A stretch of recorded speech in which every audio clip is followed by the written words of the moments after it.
I listen to Debatable Decisions. We listen to Debatable Decisions. This is Half the Hustler, and you're now rocking with Debatable Decisions. I listen to Debatable Decisions.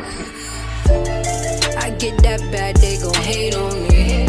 They get that bad, they gon' change on me. Kyrie with the team, they gon' trade on me. Curry in the wing, they gon' fade on me.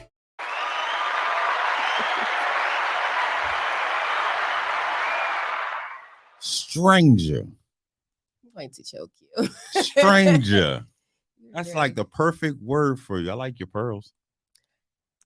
I sincerely like your pearls. Before we got on camera, you clearly said that I look like Aunt Emma. So we already know you look like my pearls. 1932. I like my pearls. I should have on the top hat. That matters. We love your pearls. What's up, though? How you been? I'm living. How you living? All right. I'm happy you're here today. Oh, you happy I'm here Yeah, today? because, you was missing last week, and I was worried. I was missing last week or the week before? Oh, that was the week before? Okay, 2 weeks ago. Wow. Well, I haven't seen you all week, so, I miss you. Oh, you know what I mean? Missed me. You know what I mean? You called me a stalker the other night. Because he just pulls up to our house whenever he feels like he wants to. Hey, there's nothing you can do about it either. Next time, don't tell me where you live at. We got a great show. We got a great show tonight. Yes, definitely. I'm extremely excited. Me too. I've been looking forward to this moment for a minute. This show, and Lord willing, I got another one coming in a minute that I'm really been looking forward to. But we have a gentleman that influences influencers. That's like the perfect way to explain who he is. He's a stylist, great dude. We met a couple of years, about 20-something years ago. Ooh, you're old. Damn. I'm sorry. Damn. How you know I'm not sensitive? You're not. We met about 20-something years ago. Really, really good dude. It's funny because I should have followed his lead years ago. You understand what I'm saying? On the come up, I had an opportunity to do certain things. I was just a young knucklehead. But he stayed focused and has traveled the world, done some tremendous things. Producer, are we ready to bring in our guest? Okay. Again, this man influences influencers. He goes by the name of Mike B. What's up, Mike B? Oh, we can't hear him. We got to unmute him. Hold on, Mike B. Let's start over because I need them to hear everything you have to say, good brother. Every syllable. Mike B, are you muted on your end? Not at all. There he is. Mike B, ladies and gentlemen. What's up with you? Peace, God. Peace, goddess. Hello. Good morning. Good King evening. and queen. Peace to Good you. morning, good afternoon, good evening, depending on what part of the world you in. I just want to know how Mike B feels about my pearls because You I'm like getting it your over pearls, here Ken. from Corey, and I need to understand why I can't just be free and do what I want to do. Are my pearls okay? Yeah, why? What's the matter? He has a problem with my pearls. I really don't. Nah, I mean, you giving us this could be your rendition of a tribute to Michelle Obama, right? I appreciate. I'll take it. He Right, saved you. right. Safe. Mother of I was pearl. on him a couple minutes ago, but it's all good. What's going I on, man? get why he's saying that, but it still looks good. Still looks good. Her head gonna grow a little bit now. Oh, go ahead. Anyway, get started. We created this platform because it's an art to making good decisions. At times in my life, I swore I was making a great decision.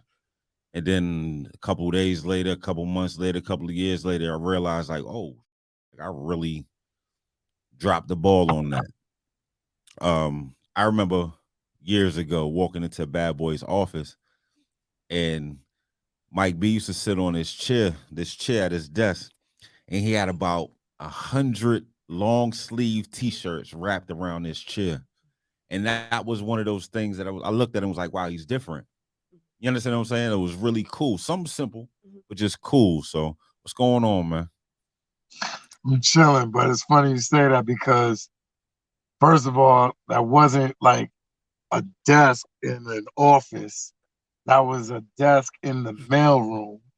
And the 117 tees, long sleeve tees tied around the chair I was trying to build that executive chair of a cushion is really what that was about. I was trying to make my chair sit and feel like I was in one of them executive joints, like, you know what I'm saying? So the t-shirts was giving me that extra back support, you know what I mean? Okay. Do me one favor, good brother. Pan your phone up just a little bit because it's cutting the top of your head off, and I need the world to see exactly who you are. Those that don't know. But the funny thing is, I used to walk in there and be like, "Damn, Mike B, is that better?" That's perfect. I used to be like, "These t-shirts is dope. I wanted some of the t-shirts you was using." I think there was a mixture of bad boy tees and groovy style tees. And you had Mecca joints. I remember, trust me, you had Mecca joints. You might have had a Walker wear too. Yeah, I was grabbing every long sleeve to get that executive look, man. You know what I mean?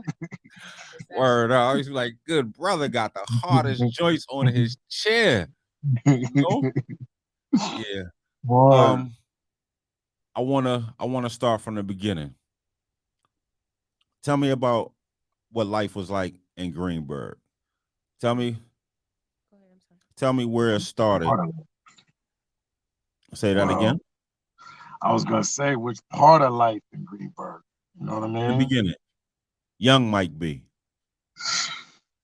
Well, I'm a son of two hardworking Christian Jamaican parents. My father is Jamaican Cuban. My mother's all Jamaican. Growing up in Greenberg, well, to set it off, I was born in New Shell. I was originally born in New Shell. Okay. And when I was 1, my parents took me to Jamaica. And we came back to the States because they didn't want to have my brothers in JA, so they wanted to have my brothers here in the States. After they had my mom's had my brothers here, then we all went back to JA for a little bit, and then we came back. Went to New Rochelle, then after New Rochelle, we moved to Greenberg. So when I moved to Greenberg, I was probably, say maybe 6, 7, maybe 8.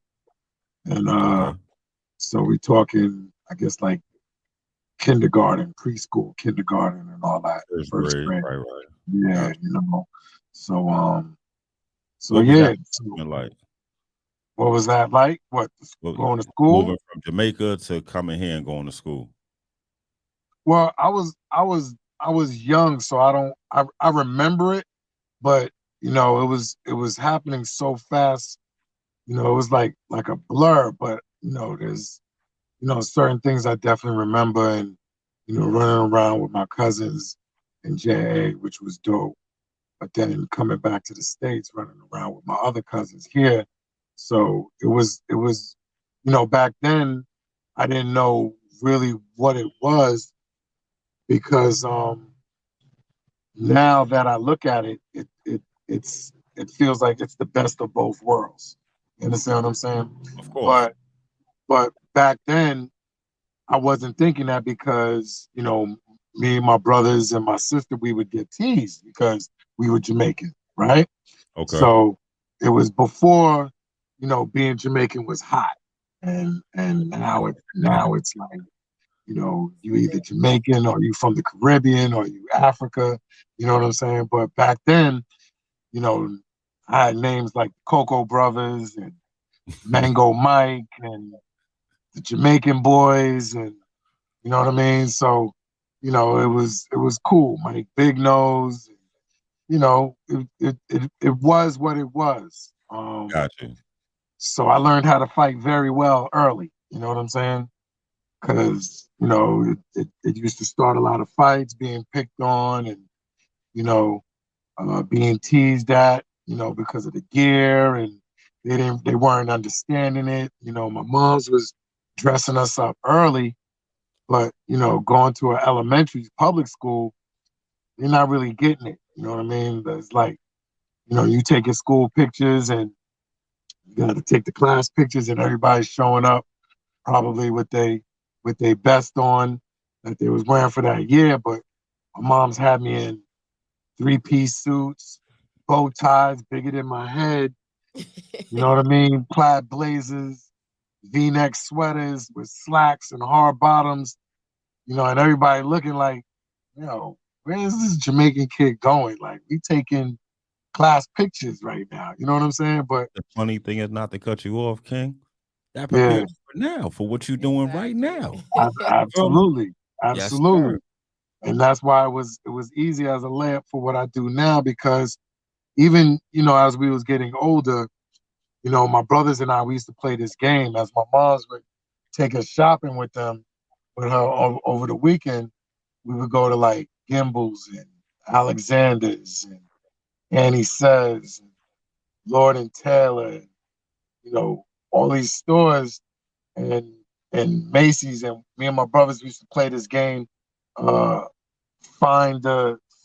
who can find the newest designer or brand. So, you know, we running around, and Paul, my brother, might be like, yo, I just found Liz Claiborne. Or my other brother would be like, yo, I just found Pierre Cardin. And, you know what I mean? And I'm finding like Gloria Vanderbilt type, you know what I'm saying? So it was Sassoon and Jordache and Taylor's and all of that we was seeing early.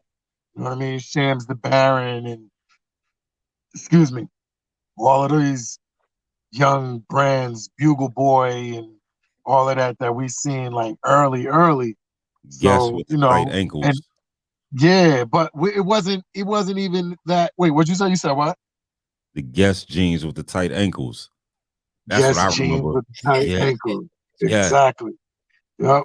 But the funny thing is as I'm naming all these brands and designers, like we couldn't do them. Like we weren't doing them because, you know, my parents was hardworking, and, you know, we didn't really come up with the silver spoon in our mouth. And, you know, my mom's probably had like 2-3 jobs. My pops was definitely hustling. He had 2-3 jobs plus doing independent projects. He was a mechanic and working for General Motors. And my mom's was at the time was a secretary at Merrill Lynch, and it was just crazy. But before my mom's started doing all of that, when she first moved to the States, my mother was modeling and she was a seamstress. Okay. And then she went on to working at United Nations. But then my pops was still in JA. He was still doing his automotive stuff, mechanic stuff in JA. And then, you know, my pops just pulled some slick, fly shit on my mom's and wrote a letter, bagged her through the letter. You know what I mean? Then my pops went to my grandmother's house on my mother's side, my mother's mother, and told her how he was going to marry my mom's. And my pops went and picked her up from the airport and like married her like that week. And I think they might have even went on like maybe 2 dates, if that. You know what I'm saying? Back then.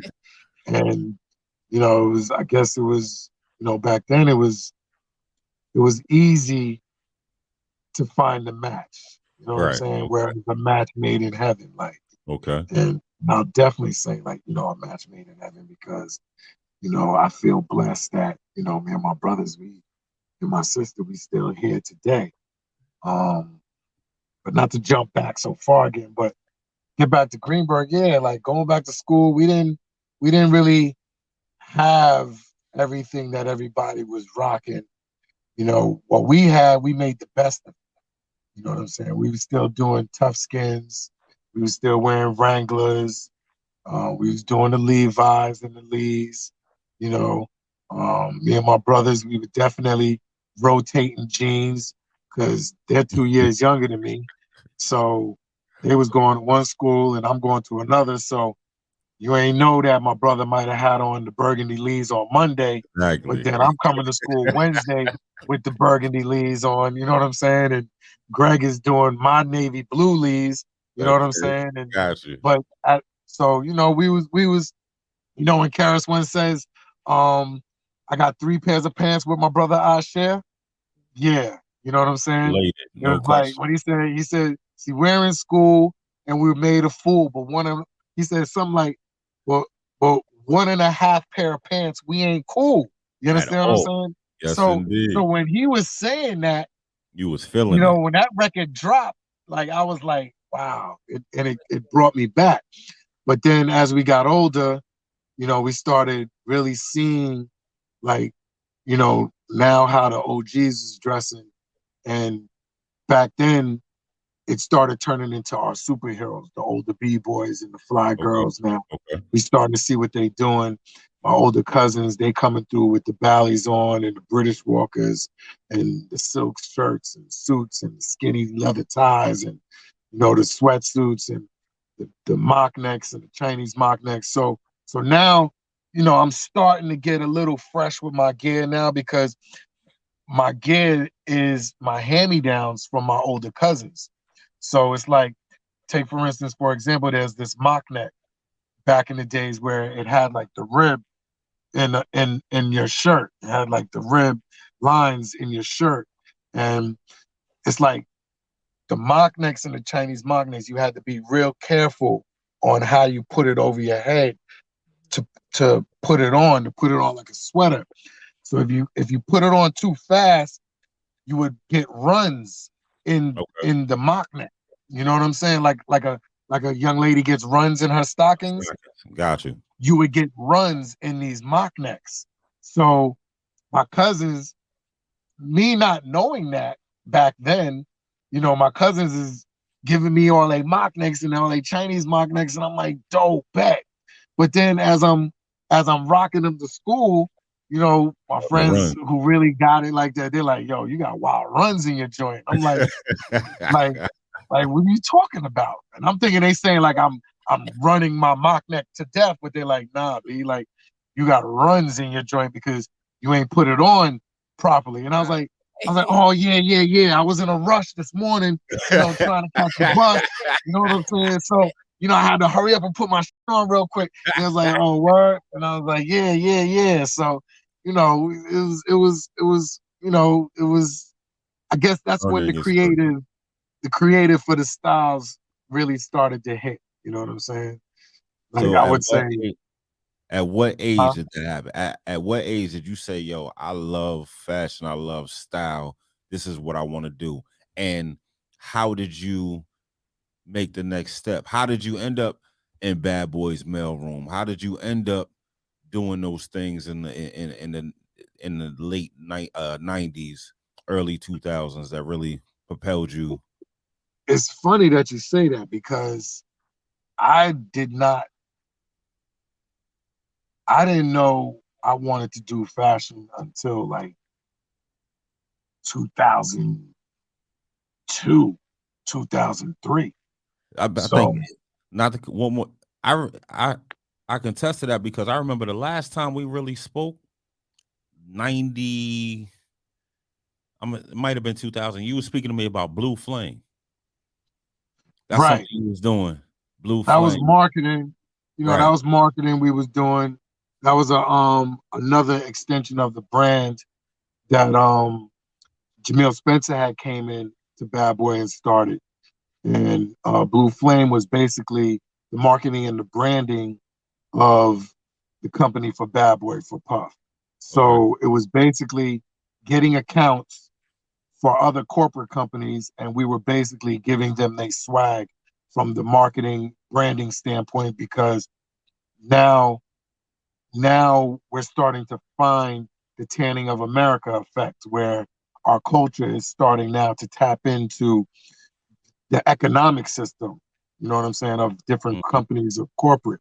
But I didn't know that I was really wanting to work into style or be a stylist or work into fashion until like early 2000s. I came to Bad Boy in 94, 95. How did you get there? Well, I came to Bad Boy because I knew my big homie, my big brother, Groovy Lou, brought me to Bad Boy. And I knew Groove and I knew Jay Black. Okay. I met Jay Black. Black was from Mount Vernon, but he was also kind of like from White Plains too. But I met Jay Black in the second floor library. When I was locked up, I met Black when I was locked up. I met Black in the second floor library in Valhalla. And I didn't know him from a can of paint. And anybody who knows Black comes up Infectious to me. Personality. Yeah.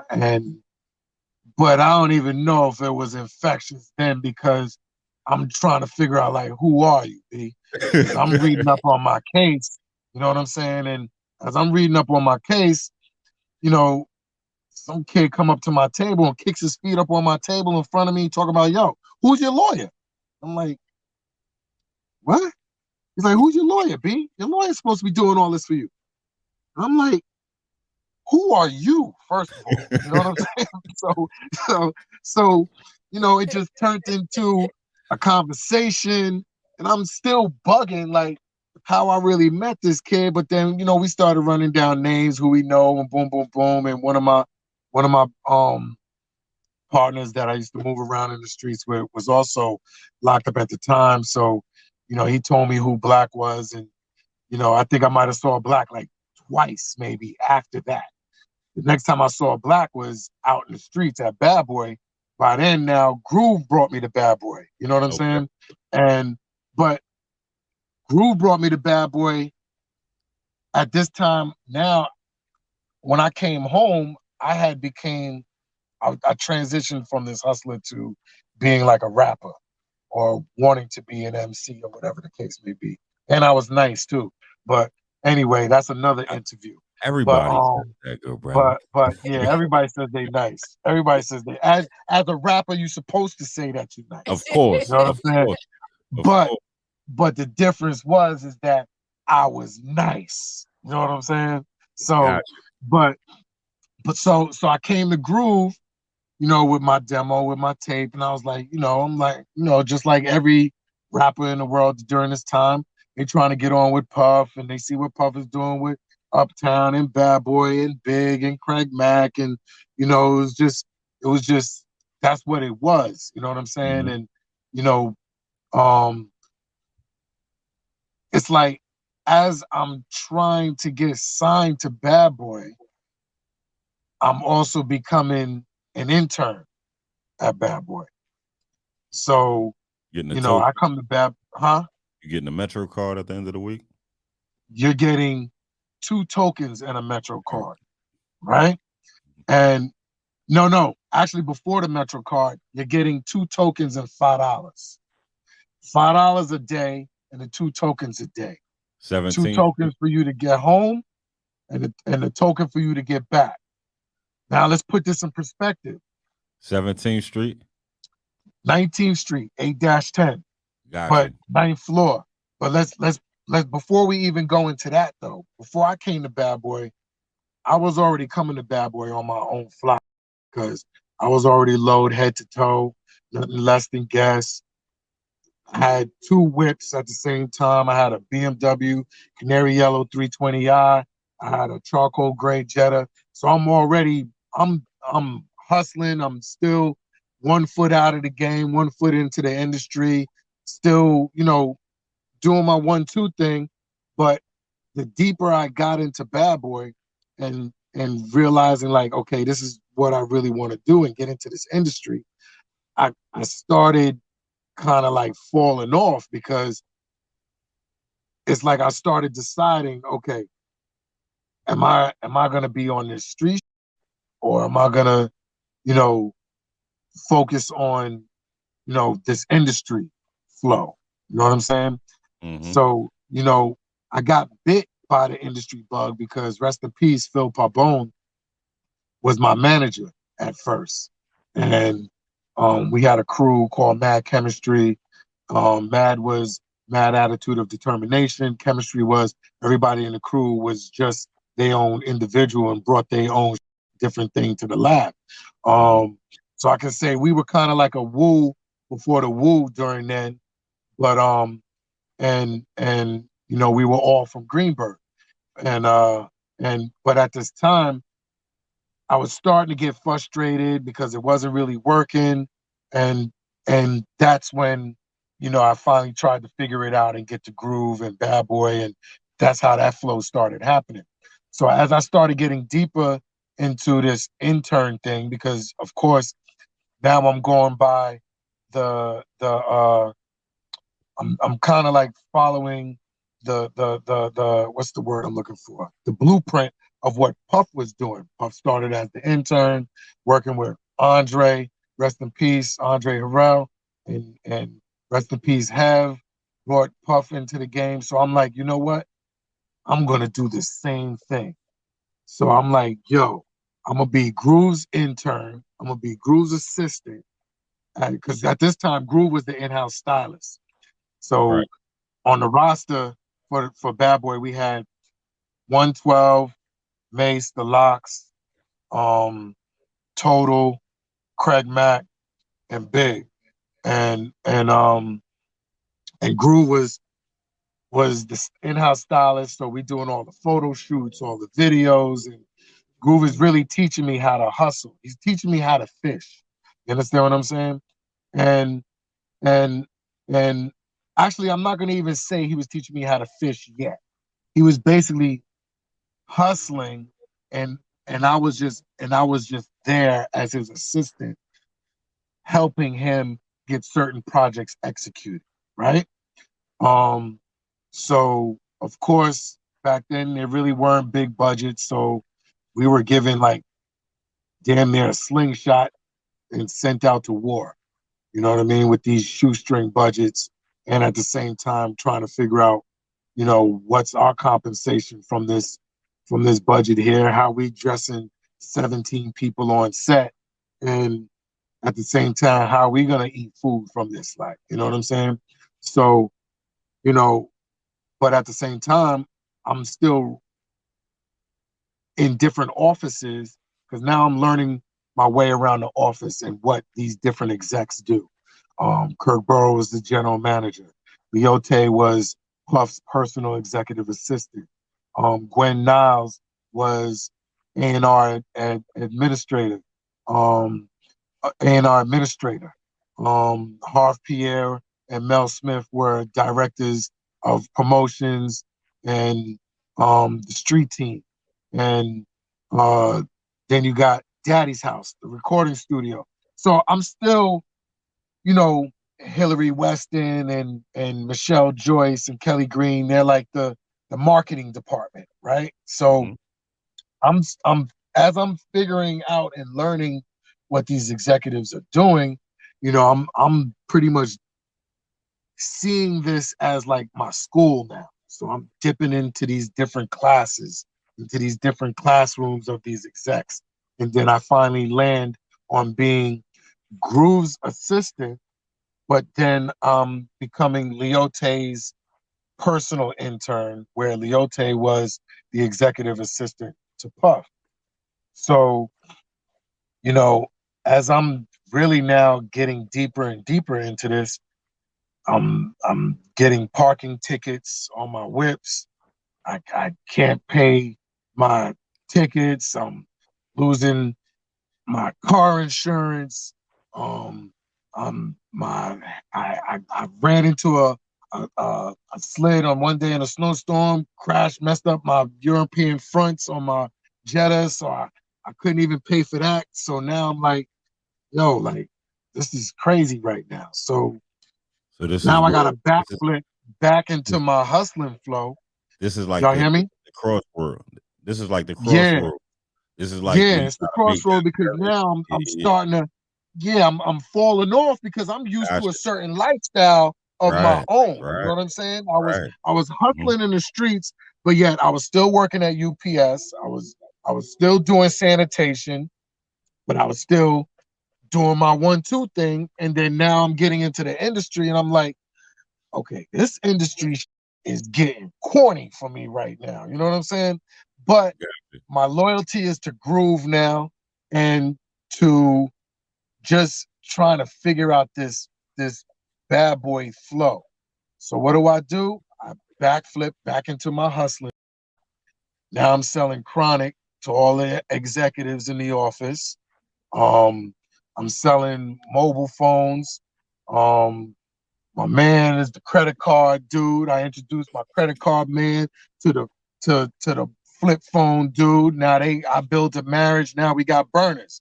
Now I'm selling Puff like maybe 3-4 phones a week. You know what I'm saying? And to the other executives. So now every time I go to a different office for a pickup or a drop off, I'm either getting rid of a phone or they buying chronic off of me. So now I'm kind of like getting back on my feet again. But it's kind of getting dangerous because as the company's growing, I'm growing, Groove is growing, Puff is growing. So I can't really have this type of around the fam right now. Like, you understand what I'm saying? So I told Groove how I became Puff's assistant. I told Groove, I said, yo, Groove, tell your man, if he lets me become his assistant, I'll give him like 3-4 phones a week for free. You know what I'm saying? So Puff was running through these phones like it was nothing. So I don't even know if Groove had got a chance to tell him yet. I told Leote because by this time I already knew Puff's itinerary before he even got to see his itinerary. You know what I'm saying? Gotcha. So you know, Gwen Niles is from my hood. I went into Gwen's office. Mind you, I was only at Bad Boy for like maybe 7 months. And I told Gwen what I'm trying to do.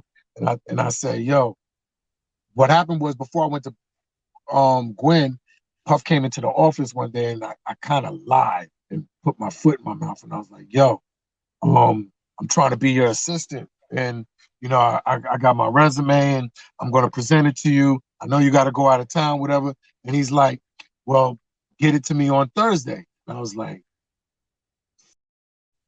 I didn't really have a resume or nothing because I was only there for like 7 months. So I basically went to Gwen's office and she helped me put a resume together for the 6 months that I was there. We put how I was doing street team projects that I was promoting on, what video shoots I helped Groove with, photo shoots I helped him with, what albums we promoted, any and every little thing. I used to run to Burt Bedell and Kenny Marsalis' office for you and basically just turned this into a resume. Right. And Puff was actually leaving on Friday. I knew he was leaving on Friday and he was going to be leaving Thursday. And by the time he came back to the office, I had my resume. I stepped to him at the door. I was like, yo, this is my resume. You know, I told you I was going to present it to you. You told me to get it to you on Friday, but I know that you're going out of town, so I wanted to get it to you on today. Now, he was like, he looked at me and he looked at the resume and he looked at it like, did this nigga just put some real bullshit resume together? But hold on. He respected it. That look was also mixed with, okay, I see what he's doing because he saw me around the office moving around. You dig what I'm saying? So he was like, all right, well, come with me to my next meeting. And I was like, bet. So as I'm walking down the hall behind him, I'm like dumb happy right now. He turns around, he's like, yo, what's wrong with you? And I was like, nah, nothing, bro. Like, I'm coming with you. Like, we out. So I tell Leote, I'm like, yo, Leote, Puff wants me to come with him to his next meeting. She's like, what meeting? I was like, I don't know. What's the rest of his flow for the rest of the evening? She's like, he doesn't have any meetings. I was like, well, he told me to come with him to his next meeting, so I'm going with him to his next meeting. We jump in a quick cab because the driver didn't make it back to the office in time during that flow. And I remember this to this day. My interview was in the cab on my way to Puff's next appointment. His next appointment was the spa, right? So I'm like, all right, how am I supposed to have an interview? Like, you know what I'm saying? Part of my interview was babysitting Justin while Puff was getting his spa treatment. Justin might have been like maybe 1 or 2 back then. He might have been just turning 1. And so what was that experience like right there? Babysitting Justin. Well, I was already watching Justin kind of sort of like when he would bring Justin to the office. Okay. You know what I'm saying? But I was just really bugging that I'm trying to be this man's personal liaison, but he has me babysitting his son. So now it's starting to click in. I'm like, okay, you want to be his personal liaison? This means you're going to have to do everything. You know what I'm saying? Because I remember hearing the stories how Puff was washing Andre Harrell's car and, you know, doing deliveries and, you know, running to the store for him and all that. And I was like, you know what? Now I got to change my mindset to, okay, if that's what he did, this is what I'm about to do. So I accepted that, like literally that change right then and there. And I'm like, all right, I'm watching Justin. And, you know, as we jump back in the car, you know, he's asking me questions and, you know, pertaining to the job and this and that. And I was like, all right. And, you know, the next day he was like, yo, all right, cool. Just meet me at the office and get my itinerary and meet me at the crib. And I was the happiest, bruh.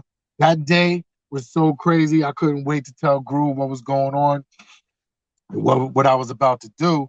So, but what was so crazy during that time of when we were getting the 2 tokens and $5 a day? Remember, I'm from Greenburgh. I'm from Westchester. There is no subways in Westchester. You understand what I'm saying? So I'm either hopping the train, right? Mm-hmm. The 2 train up to the Vernon, because now I'm the 241st. Yes, sir. Now I'm hopping a cab from the Vernon to Greenburgh, right? I'm getting out at all types of neighbors. I didn't care where this cab took me. As long as I got to Greenburgh, I was good. I can get out in the projects. You're not going to catch me. You understand what I'm saying? I can get out at Auntie Dante's crib. Bruh, once I'm jetting and I hop that fence, I'm out of there. You're not catching me. You understand what I'm saying? So that was my flow. That was the hustle. You know what I'm saying? So yeah, that was crazy. That was crazy. You know what I'm saying? Now that I'm thinking back on it, that was real ill. So then, you know, I just was like, okay, this is not gonna work every night, because by the time I'm finished with Puff in the studio, I'm missing the last Metro North to go up to White Plains, which is at like 1:30. We're not leaving the studio till 4 or 5 in the morning. So now I'm getting deeper to where now I'm his liaison, but now I'm like his driver now. And I'm like, some nights he's like, yo, just put the car in the garage and meet me back at the house at 8 o'clock. I'm like, all right, cool. Huh? I'm listening.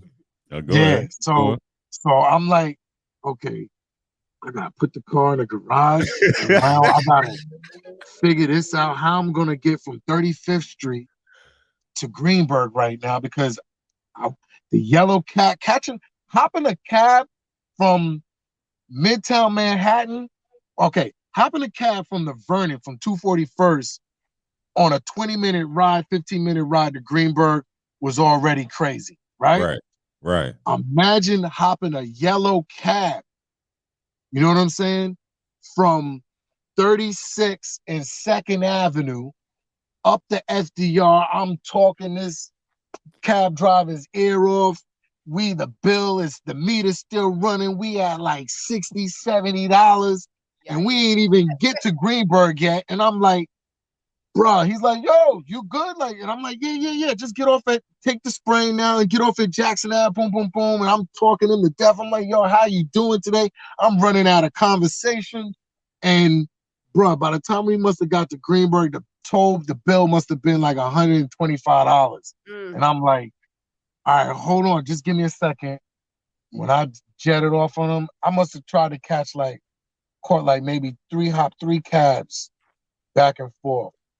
And I was like, this is not going to work. One night, I was like, yo, fill the car up, get gas, and meet me back at the crib. Yo, bro, when I tell you, I drove past that garage, jumped on the FDR, straight to Greenberg. What? Listen, man, listen, let me tell you something. First of all, now, so now, you know, I'm getting a little change in my pocket because I would do store runs for Puff and I would keep the change. You know what I'm saying? So now I'm taking his whip. Now it's becoming a habit. I'm taking this man's car, black 500 sedan or the silver 500 SL drop. I'm dipping this up to Greenberg, making a pit stop in Harlem. I might go to Branson, get a couple of triangle bags. Back then, the triangle bags, a $25 bag to a $50 bag was something special back then. All right. So as I get these triangle bags, my hood ain't seen no Branson before. They just know Branson from B.I.G. rhymes, Method Man rhymes, Red Man rhymes. So this big black 500s pulling up on the block, black tinted windows. I'm hopping out. I'm giving everybody. I'm getting the whole block high, right? And it's a movie. When I tell you it's a movie, I'm pulling up in this joint and I'm pulling out the triangle bags and I'm stunting and I'm fronting on these knees. I'm like, yo, shit, yeah, yo, this shit is crazy. Yo, Puff got everything and that. And they're like, all right, whatever, you know, but they starting to see it now though. You know what I'm saying? So, you know, after a while, you know, I just really couldn't keep taking this man's whip up there now because now I'm starting to look like food to the hood now. You know what I'm saying? You know when you used to watch the cartoons and you was younger and in the cartoon the cat gets hungry and he looks at somebody and that person started looking like a hamburger or a hot dog. I started looking like food to the hood now. And I'm like, all right, now I gotta bring it down a little bit. You know what I'm saying? So yeah, those were my early flows, like, you know what I'm saying? I want to ask you one more question. I never had a nickname. Just never, you know, I was always Corey. Never had a nickname. Nobody ever, unless they was busting on me. They used to call me Butter because I had yellow teeth when I was young. Or Slobber Box. You know what I mean? But you got a dope nickname. And the person that gave you this nickname, that's legendary in itself. I was reading in the bio you had. Ralph Lauren gave you the nickname Prince of Fashion? Yeah. Yeah. That was kind of crazy. That was a moment. Not kind of crazy, good brother. That is crazy. No. You mentioned wearing low, coming up, being fresh head to toe. And now this man gives you the nickname Prince of Fashion. And probably robbing every Ralph Lauren store that you can think of. Let me tell you something. My first black pair of high top Rangers,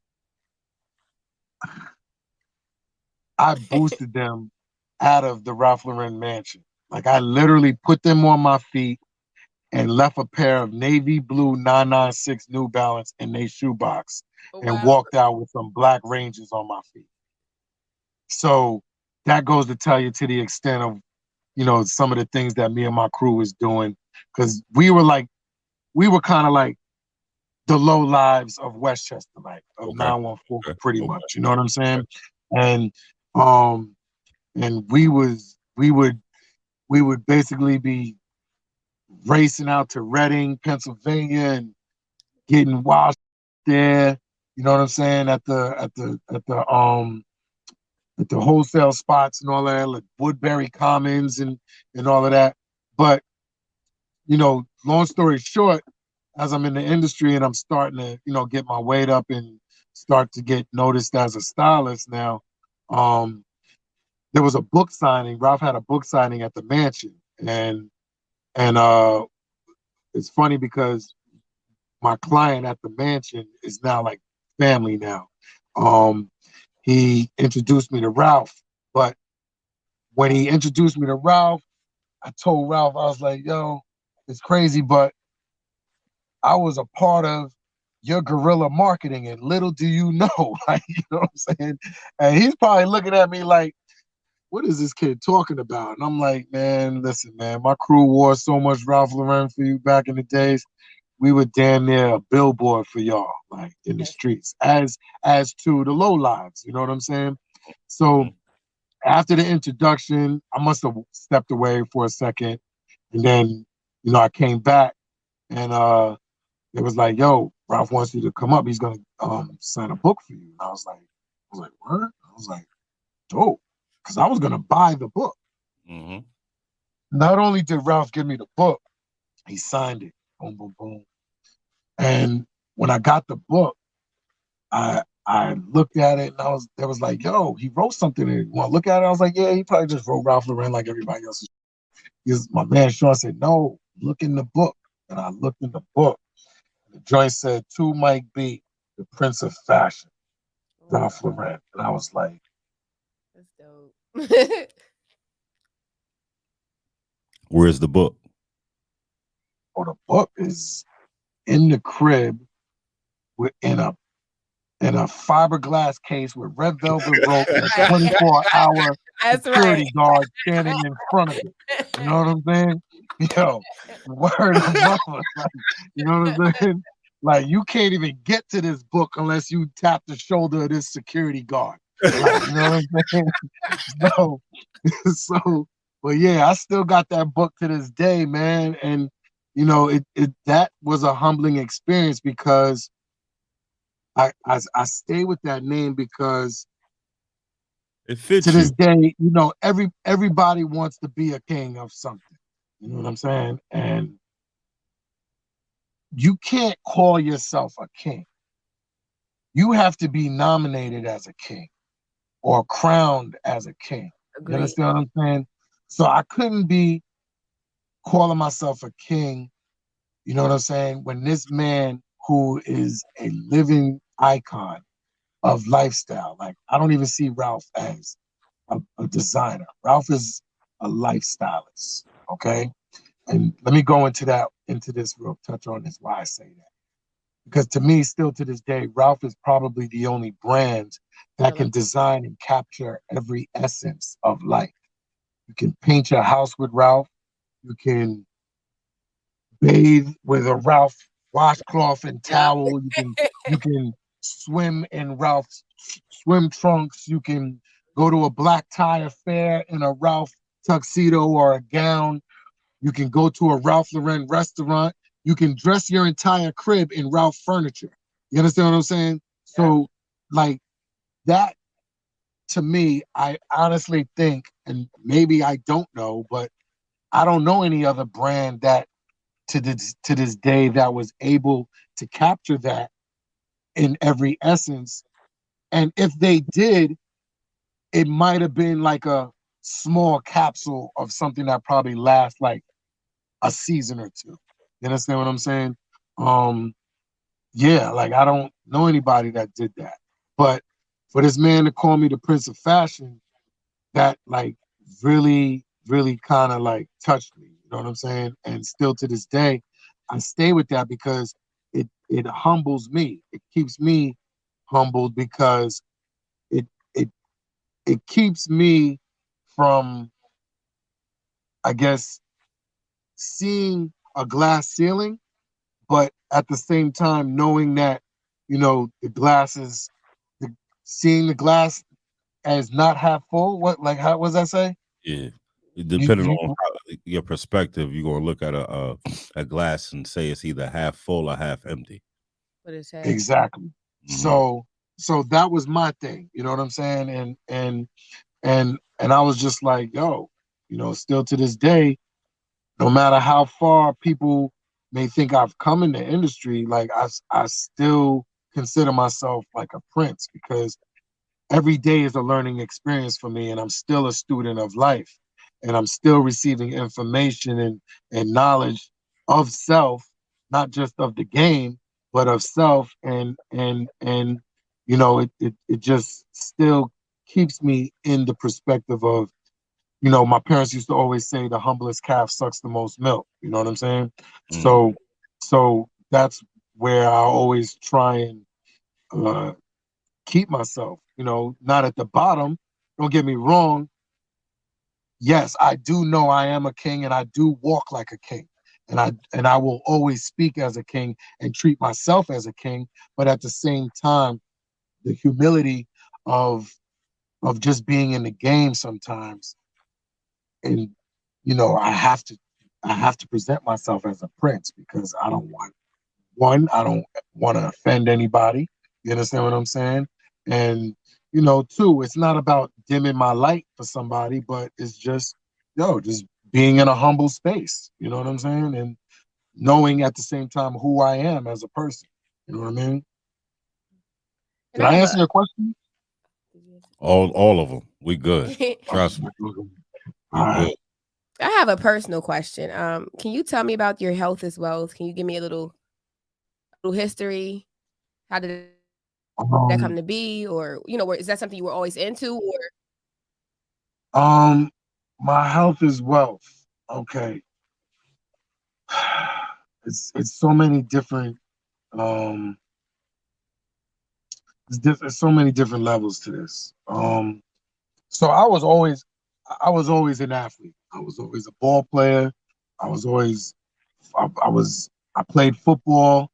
I was all county, all league. I was on the state champs basketball team. Then I grew up playing Young Life in Harlem.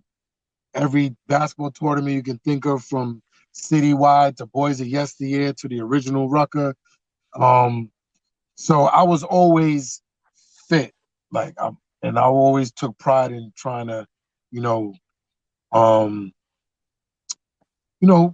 of look good. You know what I'm saying? Because at the end of the day, you still want to be able to put on that good sweater and look right in it. You know what I'm saying? After a while, I kind of started to fall off because I was getting busy, I was getting hectic, and sometimes I wouldn't even have time to do 10 push-ups. You know what I'm saying? And I was just like, you know what, I gotta get back. And you know, through the years, I just started getting back into my exercising, and you know, I try to swim as much as I can.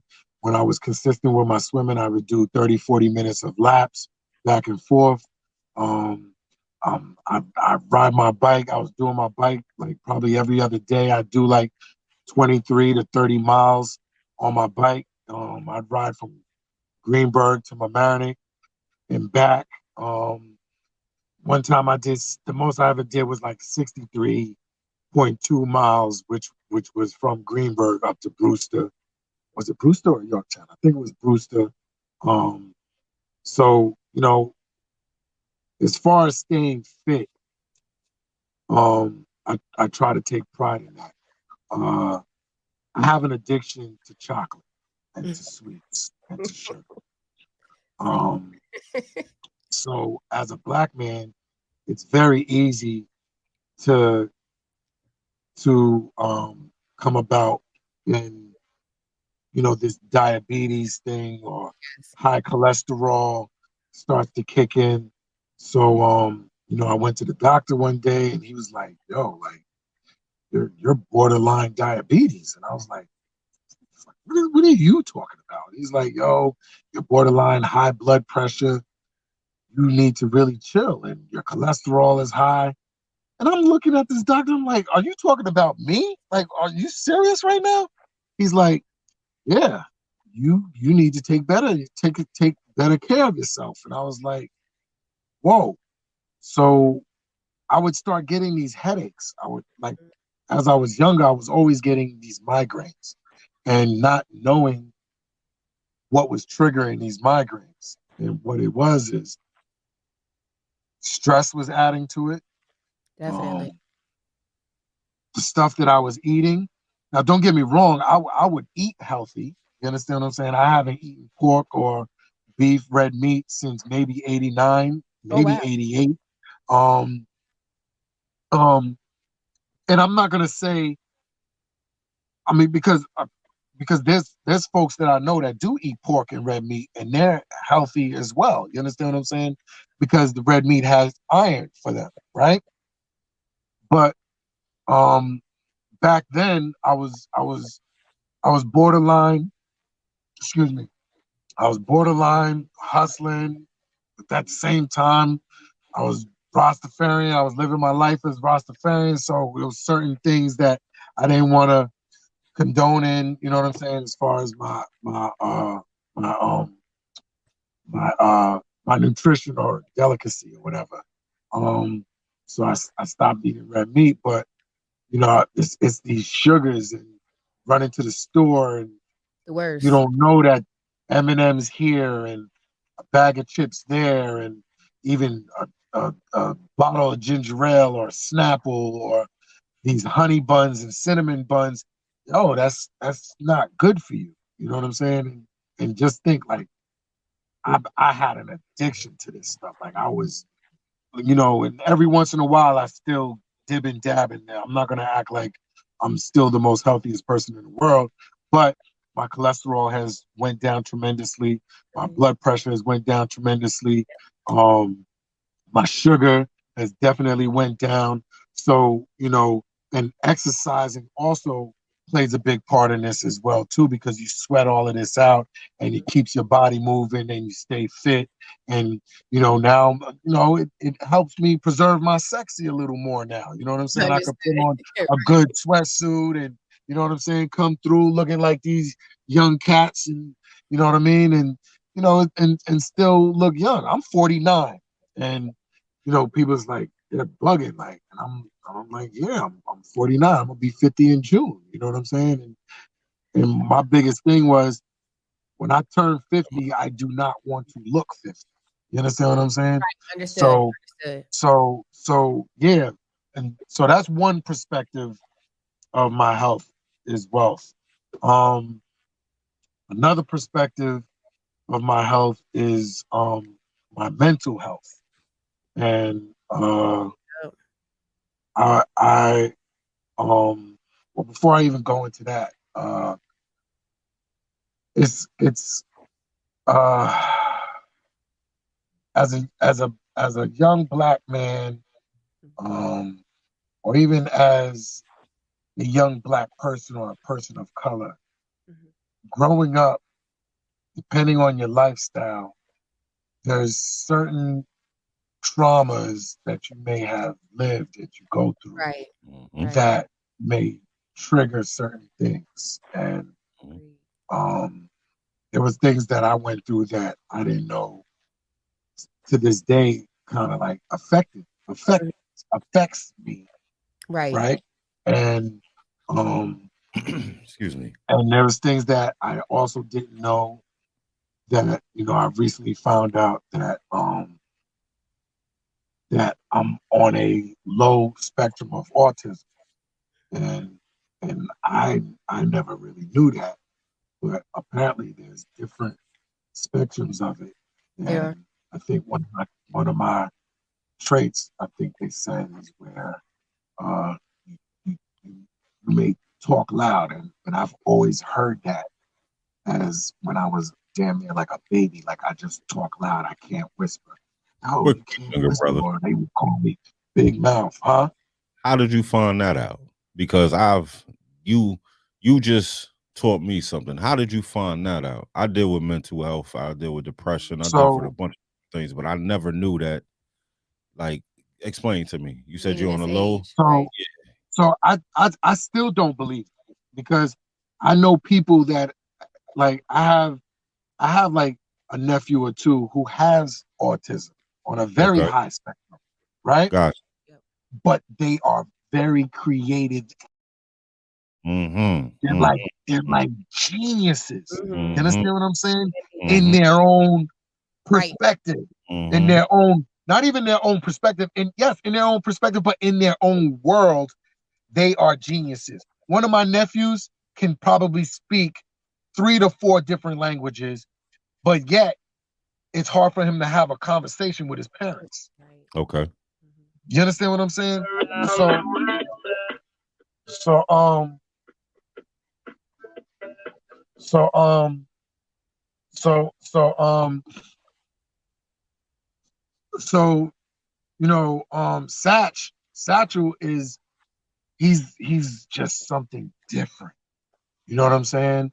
Like one day his mom comes in the room and he's got a French book and he's just reading the book, but in French. And she's like, what is this? Like, is he mumbling? Like, what is he doing? He's reading. Come to find out, your man is speaking French. You understand what I'm saying?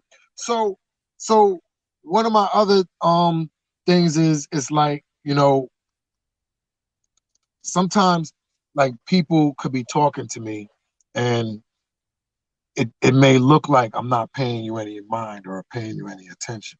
Okay. Right. When I am paying you mind, I'm very tuned in, but I'm just taking in what you're telling me in a different way, in my own way. So it may look like I'm being distracted or, you know, I might be all over the place, but I'm still taking in, and I've probably heard everything you said. And that was another trait that she was telling me. So how I found out about this was my psychiatrist, my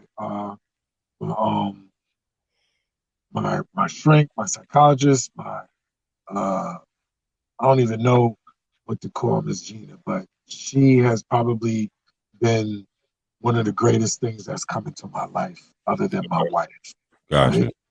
And next to my wife, or other than my wife, or after my wife, I will say. After my wife, she's been one of the greatest things that's come into my life. And I say that to say because it was my wife that introduced me to her. Okay. I'm like, gotcha. I'm not, I don't want to talk to her. Like, she's crazy. You know what I'm saying? I'm telling the psychiatrist she's crazy. Come to find out, you know what I'm saying? So she's telling me this. She had me. I took a test, and the guy said, "Yo, I'm on a low spectrum of autism." I'm like, I still don't believe it because I'm still looking to take more tests. You understand what I'm saying?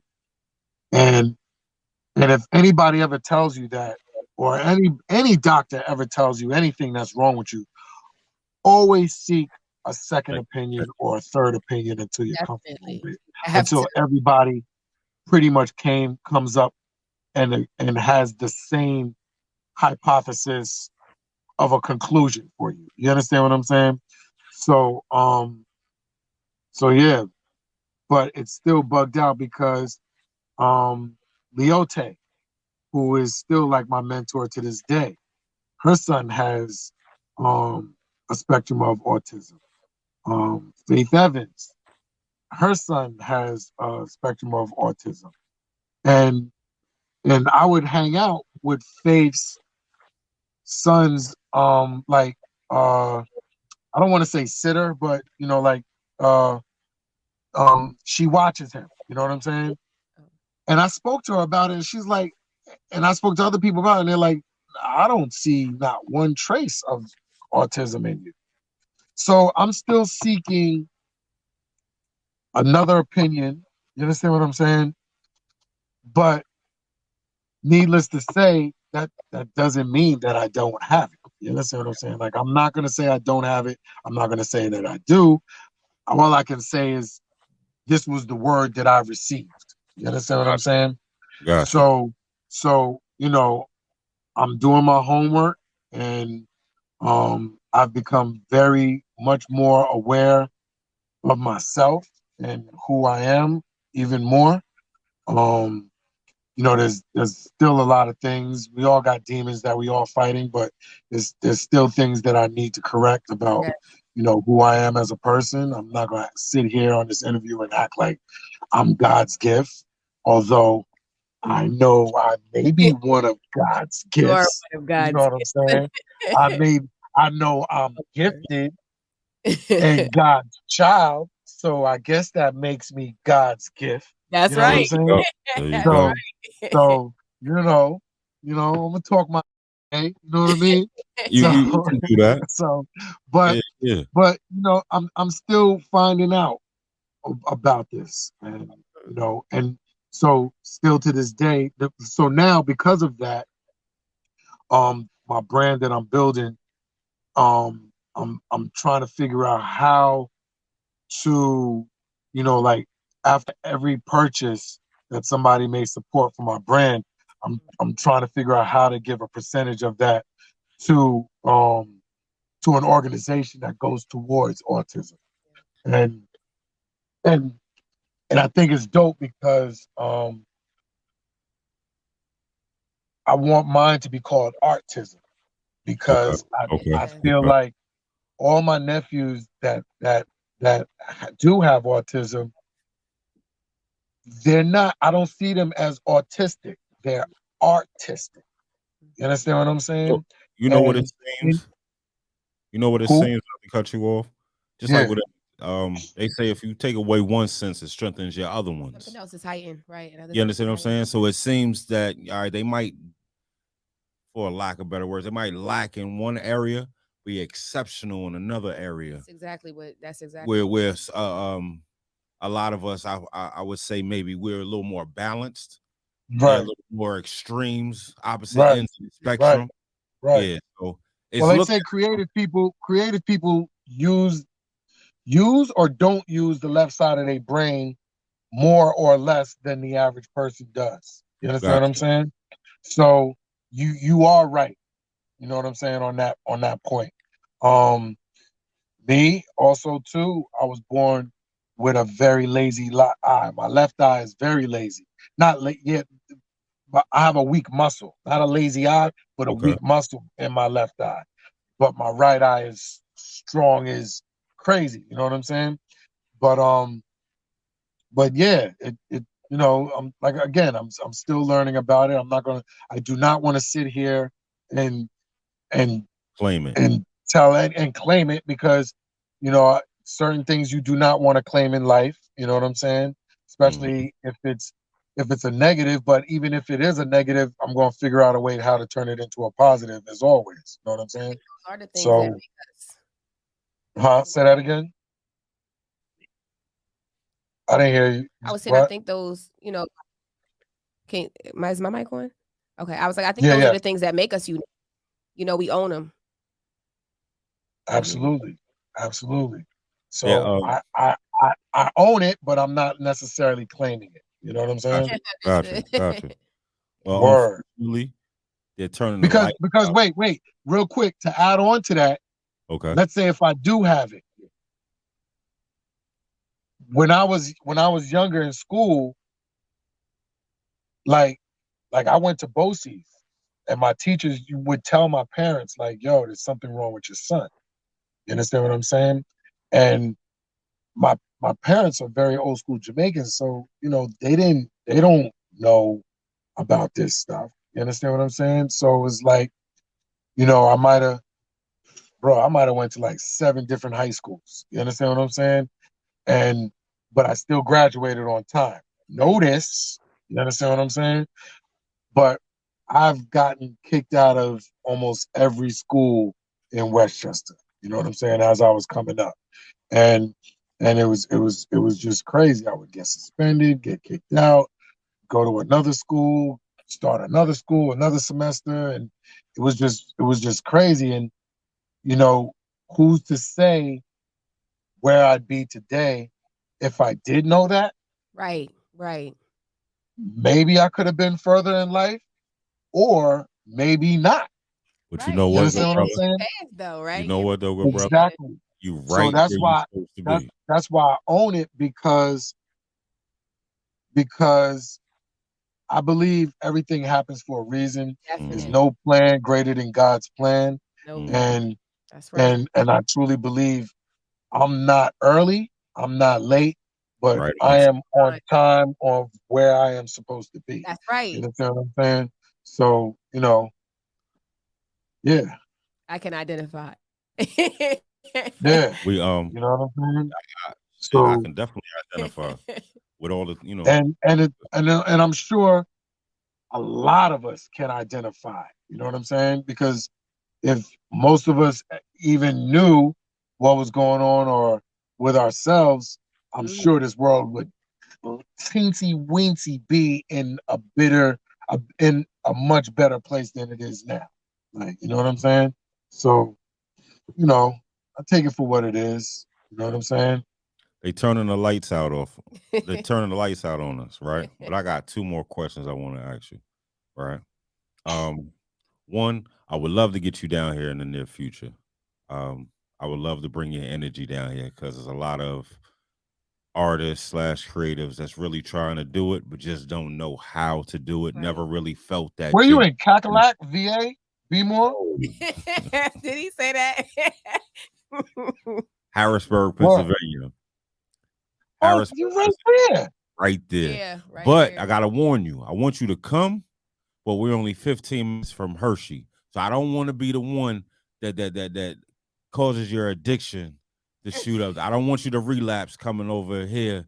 And Bro, I you, used to go to Hershey Park every summer when I was little. I literally live 10 minutes away from Chocolate All right, World. well, I will not be getting off at that exit.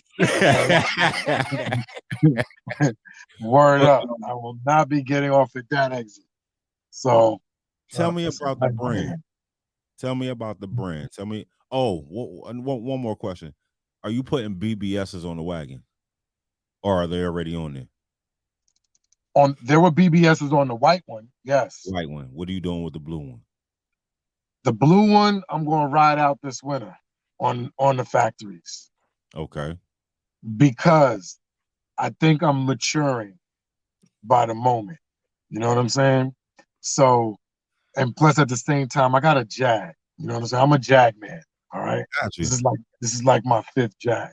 So Got it's you. like, so Jaguars are known for riding with their smoothness as how the cat itself moves, right? Right. But when you put these rims on these cars that aren't supposed to really do that, you're messing up your suspension, you're messing up the whole dynamic of your car. You understand what I'm saying?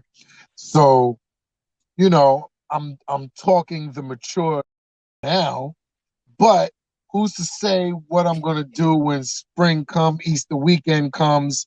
You know what I'm saying? And you know, I might put them up because I definitely got them sitting in the garage right now as we speak. You understand what I'm saying? So there's a few things that I need to do to the whip real quick before I feel like I'm really where it needs to be. But but yeah, rims are probably going to be the last thing that I do. You know what I'm saying? Now tell us about the brand. So the brand is Bogart by Mike B. Bogart is building organizations geared around real deals or designs, depending on what I'm dealing with at the time. Okay. Put the vibes. I never wanted to do a clothing collection, to be honest with you. I just thought that I could be a stylist and just design certain things for whoever, clients or whatever. Mm-hmm. But it wasn't until the pandemic where I kind of found my back up against the wall, and every day, literally since even still to this day, for the past year and a half, I've been reinventing myself every day. And one day I just figured something out with Champion and came up with this collaboration of doing these 3M sweatshirts and hoodies, and it turned into pins and socks and shorts, and so now I'm doing more custom work than anything for clients, and from tuxedos for Wesley Snipes to Keenan Thompson, getting top 10 best dressed men for my clients and doing these velour sweatsuits for clients. And bruh, like when I tell you peanut butter and jelly is good, but God has been great. Yes. You know what I'm saying? It's like, yo, man, I'm I'm all right. I'm all right. You know what I'm saying? I know I'm not where I'm supposed to be. Right. I know. No. I know that I am where I'm supposed to be, but I know because of the journey I'm on, I haven't reached my destination yet. So we'll say that. That's You know what better. I'm saying? Mhm. We'll say that. But yeah, Bogart, I'm truly would love to turn my brand into a lifestyle to where it becomes, you know, one of those really top names that a household name. You know what I'm saying? And you know, that's what I'm striving for. You know what I'm saying? I've recently 2000. become an educator, turning Bogart into being an educator. Okay. I was teaching at FIT. Now my newest hustle is been hustling curriculums now, and you know, helping people out with their branding and their marketing. Um, and yeah, there's one more thing that I'm about to get into, which is film, but I can't speak on that yet. But Gotcha. it's already been in the works, and you know, yeah, it should be going down any second now. You know what I'm saying?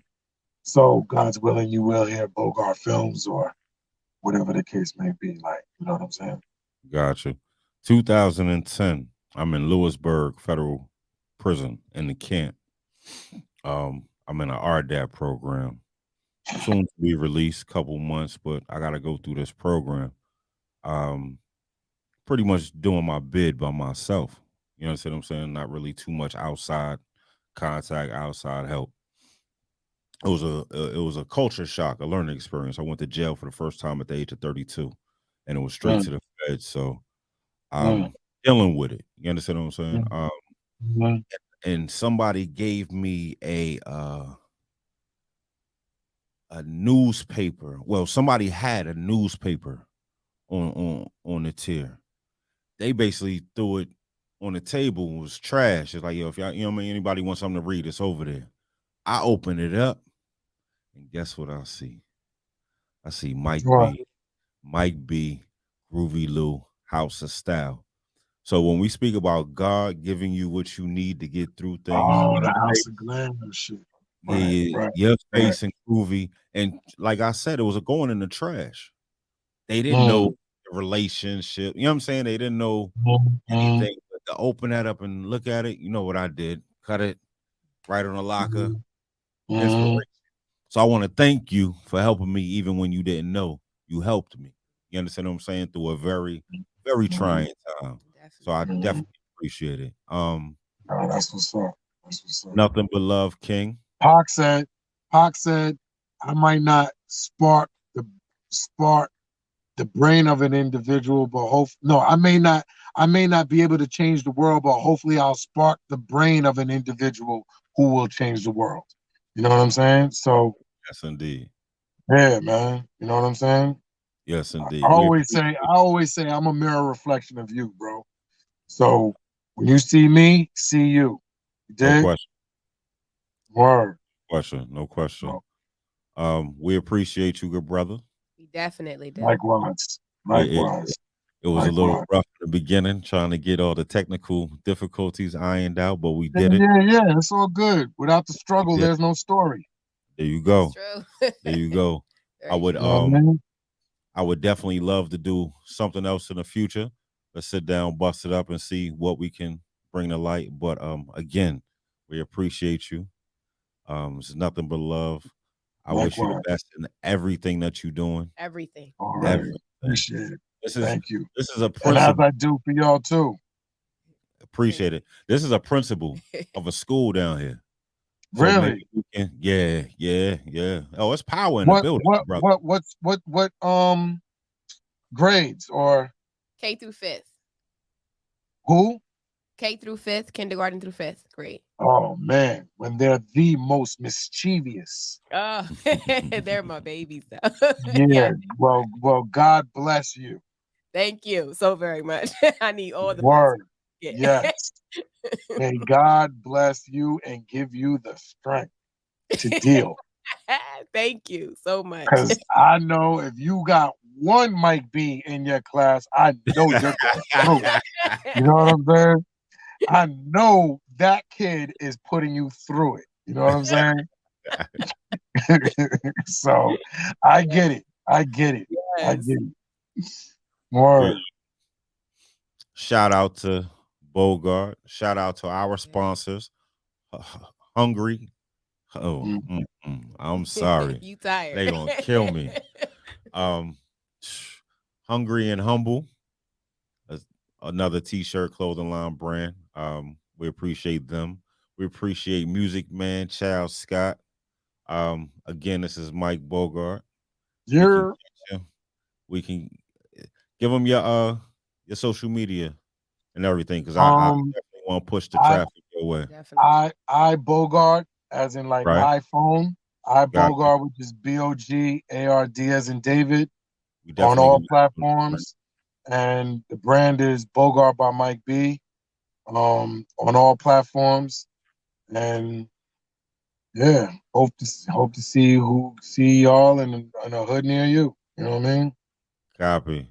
Again, thank you. What you doing tonight? You going to get something to eat? Nah, I already just ate. I had an early dinner right before the interview, but I'm about to go back upstairs to the office because I'm waiting for them to finish something for a client. Okay. Yeah, I seen a piece you did for Herbo recently. Oh yeah, good looking. That was crazy. You definitely got some crazy shit. But yeah, do what you do, good brother, and I'll hopefully see you soon. Yes, sir. Send me a copy of this, B. Oh, I'm gonna put it up. Oh, okay. Even before that, let us do what we do, and I'll send it straight to you. That's not a problem, good brother. Say no more. I can't wait. We might have to do a part 2 and 3. We might have to do a day. I was gonna say we ain't even cracked the surface yet. Exactly. That's what I was saying. We might have to do a day in the life. We might have to do a couple different situations. So let's go, baby. Let's go. I'm here for it. Got you. We see you soon. Take care. All right, baby. Y'all stay up. God bless you. Right. Blessings. And those that are still around, I want to say thank you for tuning in. I had fun. I did too. He was very humble. He was super dope. Yeah, definitely. Good guy. Yeah. Really good guy. Always been a good guy. I'm gonna leave you with something real simple today, and then we're gonna get out of here. Love life, live long, and be free. If you don't understand it, figure it out. Peace. Came with that all on his own. I've been rocking with that for about 20 years now. See you soon.